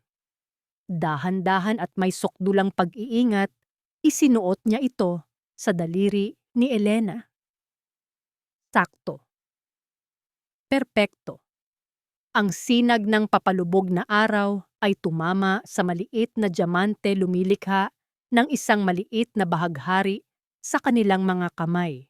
At sa sandaling iyon, sa gitna ng katahimikan, ng isang lugar ng pamamaalam, isang bagong simula ang nabuo isinilang mula sa pagpapatawad at pinagtibay ng isang pag-ibig na natutong maghintay. Ang hapon ay nababalot ng kulay kahel at lila, habang ang araw ay dahan-dahang humahalik sa guhit ng dagat. Sa isang payapang dalampasigan, ang marahang paghampas ng mga alon sa pampang ay lumilikha ng isang ritmo na tila ba isang oyayi ng kalikasan. Walang malaking handaan, walang maingay na musika, at walang marangyang dekorasyon. Tanging ang malambot na buhangin sa ilalim ng kanilang mga paa at ang malawak na langit ang saksi sa isang sumpaang binuo mula sa mga guho ng nakaraan. Nakatayo si Elena sa harap ni Gabriel suot ang isang simpleng puting bestida na humahalik sa kanyang mga bukong-bukong. Ang kanyang buhok ay hinahawi ng banayad na simoy ng dagat at sa kanyang mga mata ay wala na ang bakas ng takot o pait. Ang nakikita na lamang ay ang refleksyon ng isang babaeng nahanap na ang kanyang kapayapaan. Hawak ni Gabriel ang mga kamay ni Elena, ang kanyang pagkakahawak ay matatag, ngunit puno ng pag-iingat, tila bahawak niya ang pinakamahalagang kayamanan sa mundo. Elena. Panimula ni Gabriel ang kanyang boses ay nanginginig sa lalim ng emosyon. I cannot promise that the road ahead will always be smooth. Pero ipinapangako ko na sa bawat bagyong darating, hindi ka na muling tatayo sa ulan ng mag-isa. I will be your shelter, your partner, and your home. Ngumiti si Elena at ang isang luhang pumatak sa kanyang pisngi ay hindi na dahil sa sakit, kundi dahil sa labis na pasasalamat. Gabriel, you taught me that love doesn't have to hurt. Thank you for waiting for me and for loving Maya as your own. Sa'yo ko nahanap ang tahanang matagal ko nang hinahanap. Isinuot nila ang kanilang mga singsing. Ang ginto ay kumikinang sa ilalim ng papalubog na araw. Walang kumpas ng kamay o malakas na hiyawan. Tanging ang pagdampi ng kanilang mga labi sa isang matamis at sagradong halik na naghuhudyat ng kanilang bagong simula. Mula sa di kalayuan tumatakbo ang isang batang babae patungo sa kanila. Si Maya, suot ang kanyang munting flower girl dress, ay may dalang isang pumpon ng mga ligaw na bulaklak. Ang kanyang tawa ay masarap pakinggan, isang tunog na nagbibigay buhay sa bawat sulok ng kanilang puso. Binuhat siya ni Gabriel at hinalikan sa noo habang yumakap naman si Maya sa leeg ni Elena. Isang linggo makalipas ang kasal, dinalaw nila si Doña Conching sa isang maayos at payapang nursing home. Ang matanda ay nakaupo sa kanyang wheelchair sa tapat ng hardin, nakatingin sa mga bulaklak na tila ba doon na lamang nahahanap ang kanyang mundo.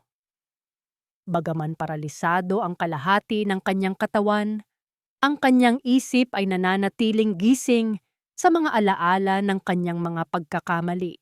Nang makita niya si Maya, isang bahagyang ningning ang lumitaw sa kanyang mga mata. Lumapit ang bata at marahang nag-bless sa nanginginig na kamay ng lola. Lola, look, I have a new drawing for you, sabi ni Maya sa kanyang masayang boses. Tiningnan ni Doña Conching ang guhit, isang bahay na may malaking puno at 4 na stick figures, si Elena, Gabriel, Maya at isang matandang babae sa wheelchair.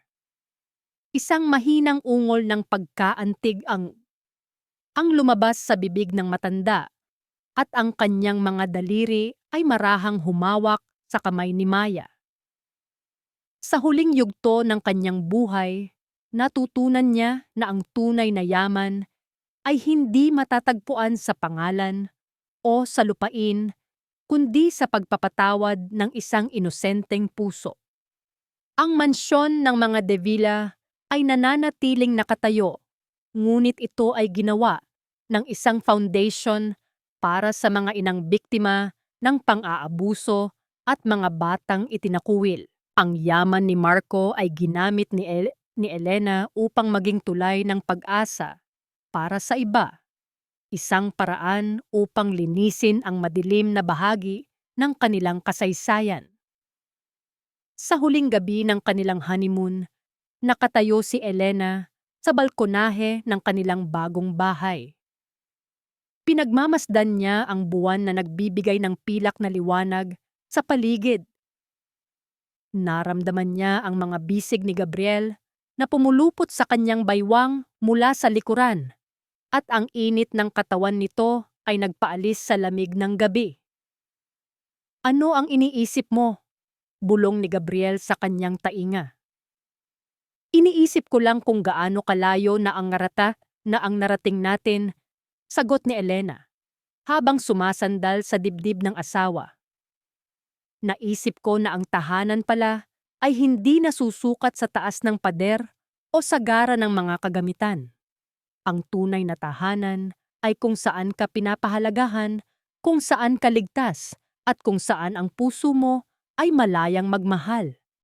Hinalikan ni Gabriel ang tuktok ng kanyang ulo at sa katahimikan ng gabi, tanging ang tunog ng kanilang mga pusong sabay na tumitibok ang naririnig. Ang mga luha ng nakaraan ay natuyo na at ang bawat hapdi ay napalitan na ng isang biyaya na hindi na kailanman matatapos. Natagpuan na ni Elena ang kanyang tunay na tahanan, hindi sa isang palasyo, kundi sa piling ng mga taong handang tumayo sa tabi niya umulan man o umaraw. At dito sa katahimikan ng pag-ibig, ang bawat sugat ay tuluyan ng naghilom at ang sikat ng araw ay hindi na muling naglaho sa buhay ni Elena. Mga mahal naming tagapakinig, sa pagtatapos ng kwentong ito, nais kong mag-iwan ng isang munting pasasalamat mula sa kaibuturan ng aking puso. Maraming salamat sa inyong pagtitiyaga at pakikisama sa mahabang paglalakbay nina Elena Maya at Gabriel. Habang isinusulat ko ang bawat kabanata, lalo na ang bahaging iniwan si Elena sa ulan na walang matuluyan, naramdaman ko rin ang bigat sa aking dibdib. May mga sandaling kinailangan kong huminto dahil ang bawat luhang pumatak sa papel ay tila galing din sa aking sariling mga mata.